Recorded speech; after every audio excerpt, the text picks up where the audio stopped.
folks. Welcome to TXT Tells All. We have special guests today, Dwayne Kimball, and we're going to talk today about some veterans benefits. We both have channels on YouTube. Obviously, this is TXT Tells All. And Dwayne, what's the actual name of your channel? It's just my name, Dwayne Kimball. Okay. So we both talk about veterans benefits and give actionable tips. Just as a disclaimer, neither one of us can represent you. This is strictly for informational purposes.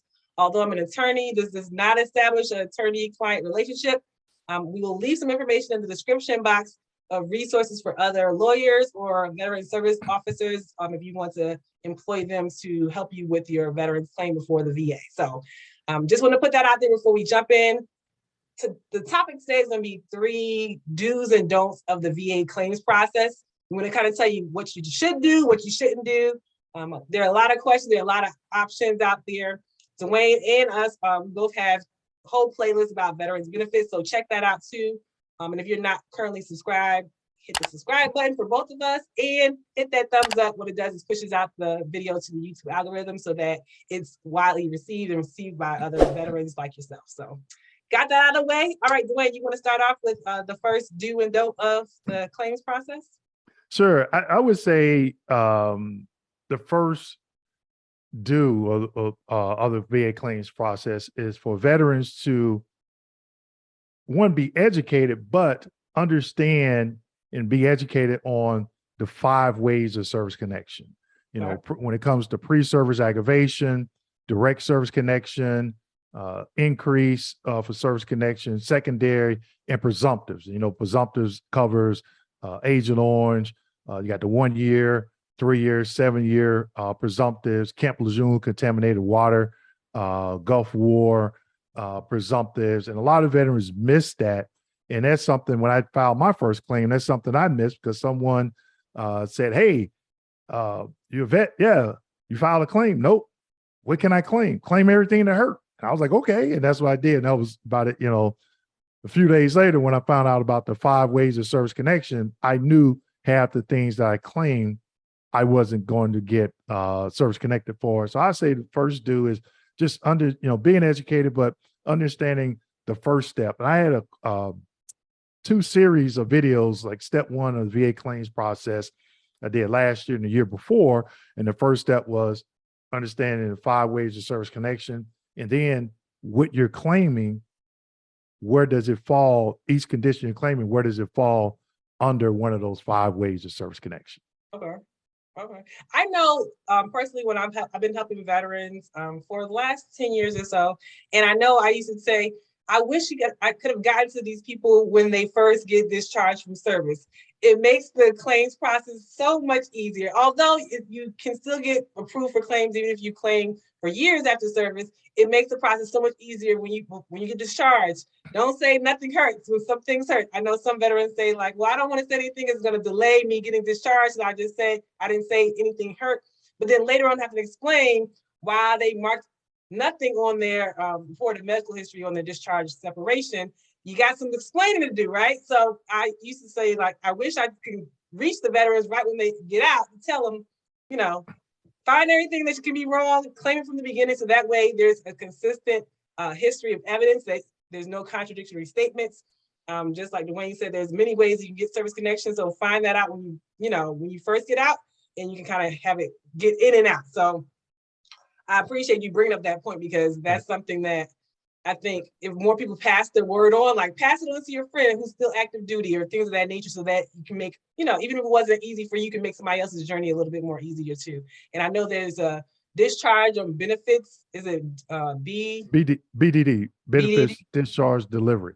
Yeah. Right. So that's what you do before you even get out. So it's like you already put the claim, and these are things that are already evident while you're still in active duty. You're going to be discharged within the next few months. That makes your ability to claim service connection a lot easier, because you have the first element is current disability, something that incurred in service, and a connection between the 2 of those things. So you kind of have all those together when you've actually claimed it while you're still in active duty. So pass the word on to a veteran or active duty person that you know. Some of the veterans don't know, like they have access to benefits, like you said. So, everything that you claim may not be service connectable, but you can, figure it out, get it sorted out in the end. So I Right. appreciate you doing that. Yeah. And I think veterans now are doing a good job, but because when I was in, it was frowned upon if you went to sick call. I was Right. in a combat unit, and some veterans, you're young, and they're like, just suck it up, and you're young, and that's what you do. And then your peers are making fun of you if you're going to sick call all the time, and so you kind of stop going, and it doesn't get documented.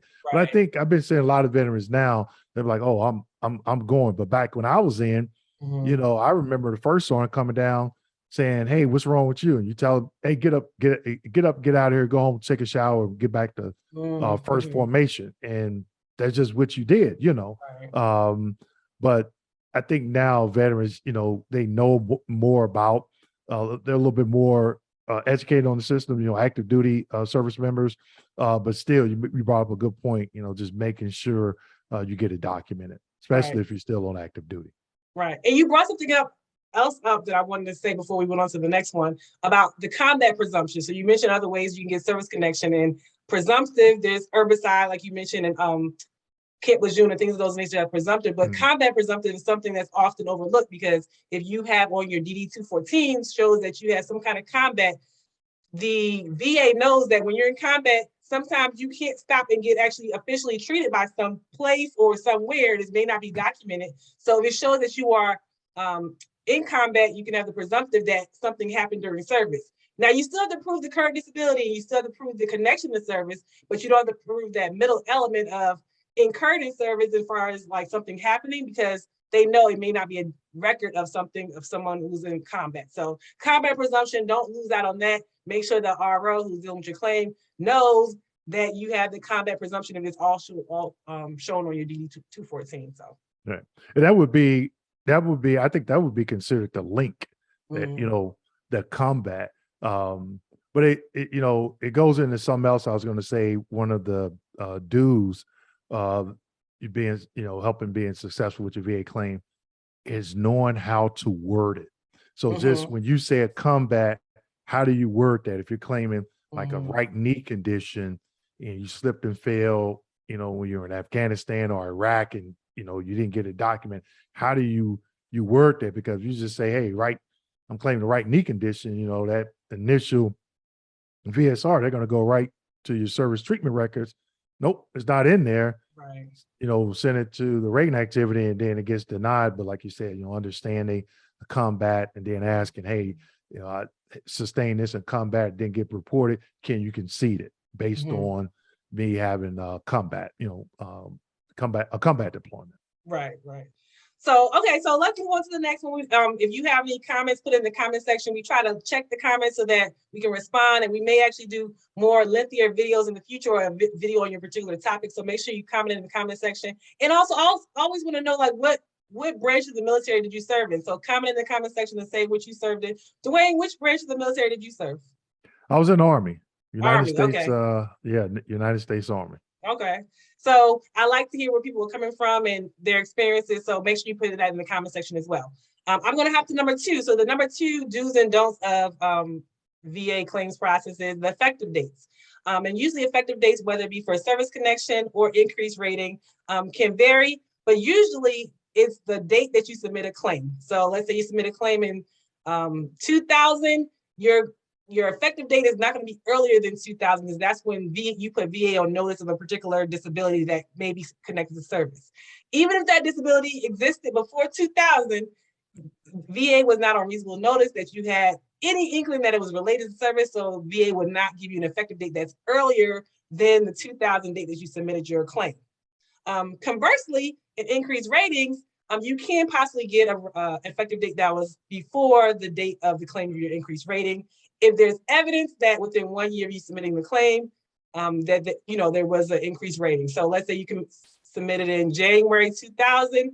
The look back period is to January 1999, right? If there's anything in there that shows you had an increased severity of your condition, you possibly could get an effective date that was before the date of the increased rating, if there's actual evidence of the increased rating within that 1 year look back period. Otherwise, it typically is the date of the claim that you submit to VA. Did you have anything you wanted to add to that, Dwayne, in regards to what you see in your, experiences? Yeah, so far as effective date, I always tell my clients and veterans, read that rating decision. Read it, look at the evidence in the evidence section, because the evidence will have dates.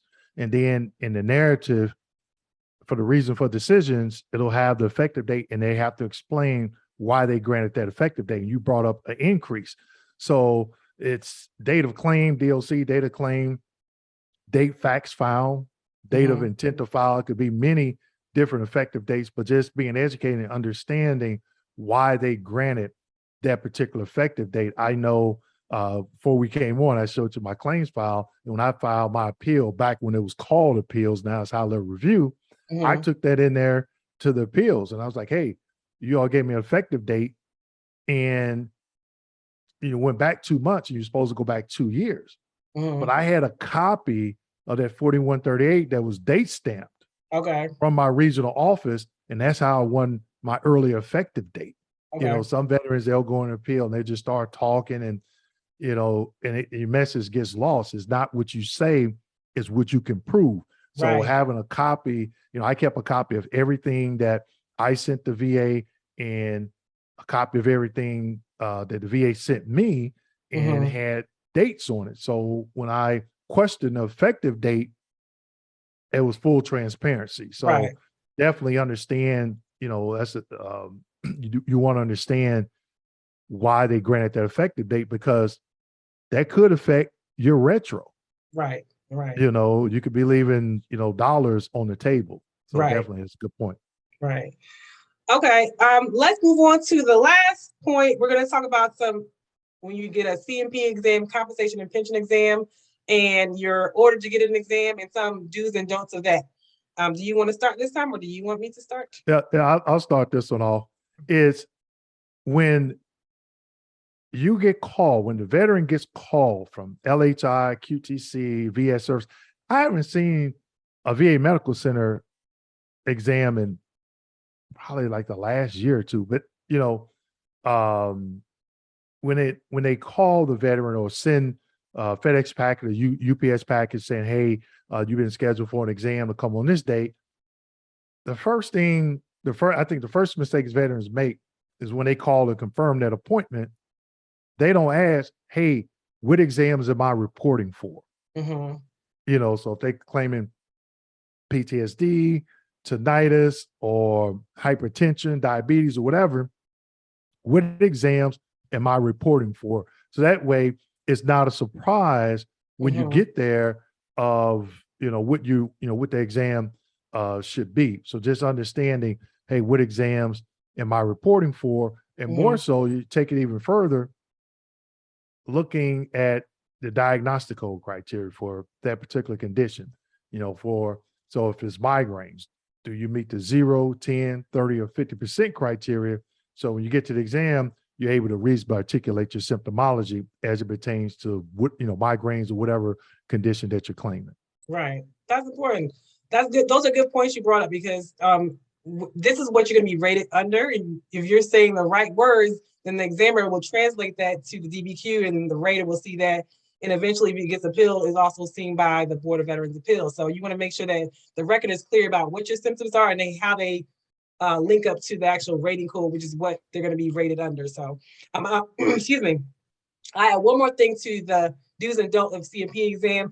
I did a video about tips on it, so I'll reiterate that if you haven't already seen it. But when you report for an exam, the exam begins at the time you hit that door for the exam. And somebody even commented like, it's from when you leave your car, because there's cameras in the parking lot. So it's basically like, you're on. If you're claiming that your knee hurts and you barely can move it, and then you skip yourself right into the thing, you don't think the examiner is going to notice that and make a note of it in the DBQ. So be aware. Make sure that whatever you're claiming the symptoms, it lines up with whatever you're saying, and how you present yourself when you enter the building, whatever building you go to for the CMP exam. So be on. Realize that you're there for exam. If they ask you how you doing, don't say fine. Especially if you're there for increased rating, because you're not fine. You want them to understand all the symptoms that go along with your disability. So keep that in mind when you're appearing. Be on. You're there for a reason. You want to make sure that later on you're like, oh, I forgot to tell them this.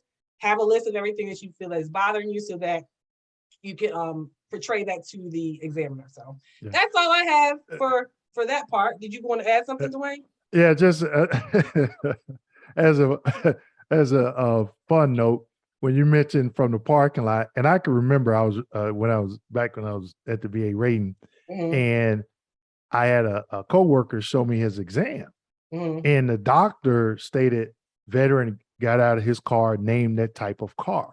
Oh, okay. And I was like, wow. So I had an exam like the next month. So it was at the same building.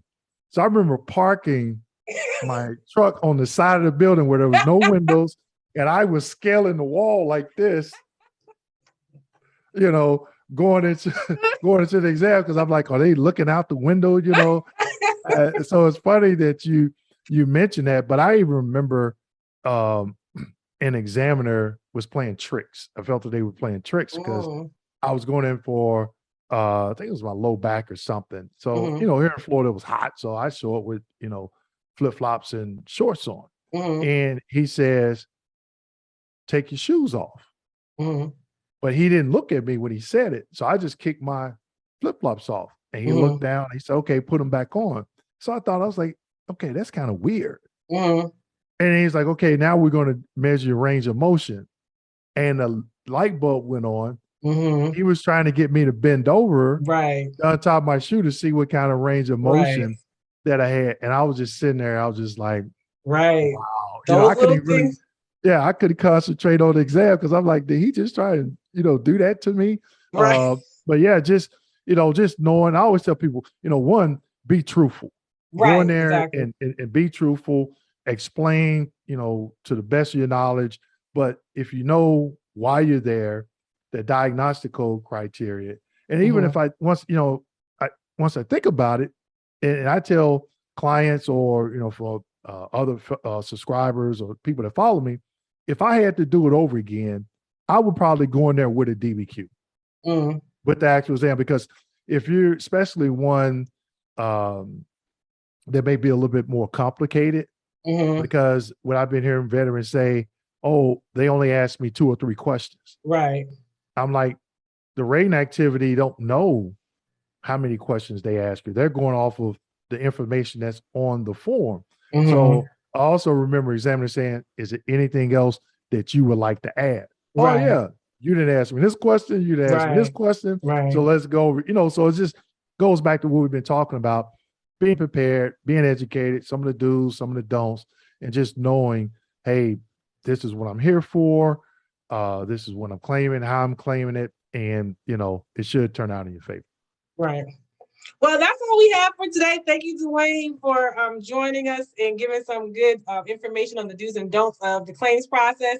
Like I said, comment below if you have any other questions that we didn't cover in this video. We perhaps can do a second video and maybe live in the future if that's what you guys want to see. So if they have to let us know if they want us to get together and do a live Q&A. Yeah, you know, so make sure you comment in the comment box. Let us know if you want to come back and do the live. All right. Well, we'll see you guys in the next video. And thank you guys for your service, and hopefully good luck in your claims process.